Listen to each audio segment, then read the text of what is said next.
নবগ্রাম হাসপাতালে চিকিৎসার গাফিলতিতে মৃত্যুর অভিযোগ ঘিরে চাঞ্চল্য।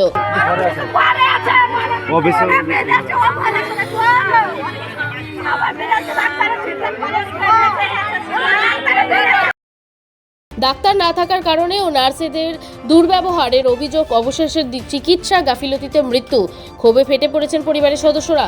মুর্শিদাবাদের নবগ্রামের গুড়া পাশলা অঞ্চলের নতুন গ্রাম এলাকার ২৬ বছর বয়সী সেলিনা বিবি নামে এক মহিলা গতকাল বমি ও মাথার সমস্যা নিয়ে ভর্তি হন নবগ্রাম প্রাথমিক স্বাস্থ্য কেন্দ্রে।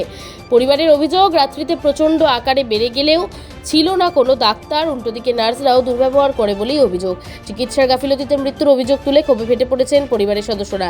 নেমে এসেছে গভীর শোকের ছায়া। চিকিৎসকের শাস্তির বিভাগীয় তদন্তের দাবি পরিবারের লোকেদের। ঘটনাকে ঘিরে চাঞ্চল্য ছড়িয়েছে এলাকায়। ঘটনার খবর পেয়ে ছুটে আসে নবগ্রাম থানা বিশাল পুলিশ বাহিনী। তারা এসে পরিস্থিতি নিয়ন্ত্রণে আনে বলেই জানা গিয়েছে। এসে বলে যে আমাদের এই অবস্থা, কিন্তু নার্সরা কোনো রকম তাকে তোয়া করেনি। তাদেরকে বলে চলে যান ডাক্তারের কাছে, ডাক্তারের কাছে চলে যান, রেফার করলেন।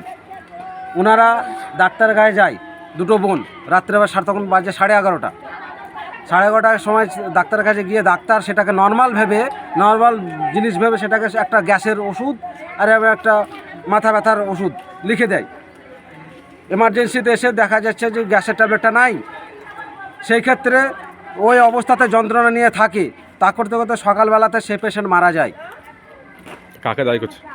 দায়ী করছে এখানে নার্সরা এবং ডাক্তারদের সম্পূর্ণ দায়ী। গ্যাসের দুটো ট্যাবলেট দেন, তা বলছে গ্যাসের ট্যাবলেট নাই। বললেন আমরা চলে গেলাম, নিয়ে আমাদেরকে ভর্তি হওয়া কাগজটা দিলে বললে ওইখানে কল্যাণ সাহেব চেম্বার আছে জানি নিজে আলাম নি। কল্যাণ সাহেব কাছে জানলাম, তবে ওষুধের দোকান খোলা ছিল না। কল্যাণ সাহেব বলেই হসপিটালে দুটো পাবা, ওই দুটো খাইন দেন, কেন ওই দুটাকে নিয়ে খাইন দিয়েছে।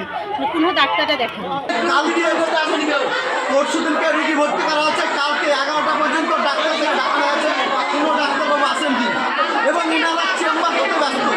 এই চেম্বার যেন প্রত্যেকটা ডাক্তারবাবু আমাদেরকে লিখিত দিবে যে আজ থেকে আমরা কোনো চেম্বার করবো না। তারপরে আমরা এখান থেকে বডি নিয়ে থানা যাচ্ছি, থানা থেকে আমরা বাড়ি নিয়ে যাবো। তারপরে যদি কোনো রকম অ্যাকশন না হয়, কোনো অ্যাকশন যদি না হয় ডাক্তারদের প্রতি, আমরা ডাইরেক্ট সুপ্রিম কোর্ট, তারপর জজ কোর্ট, আদালত, দরকার হলে মমতা ব্যানার্জির কাছে আমরা যাবো।